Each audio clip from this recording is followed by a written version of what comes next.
Well, old man winter hit. I think it's here to stay. November 28th. Just did the driveway for the first time. Get that first one done and out of the way for the year. Goats are out going, what the hell is going on?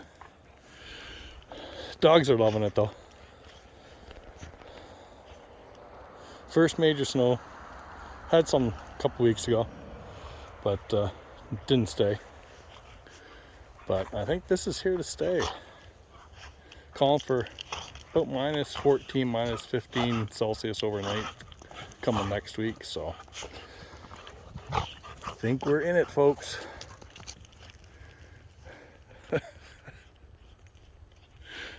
But Reggie, Harley, and Stella just love it.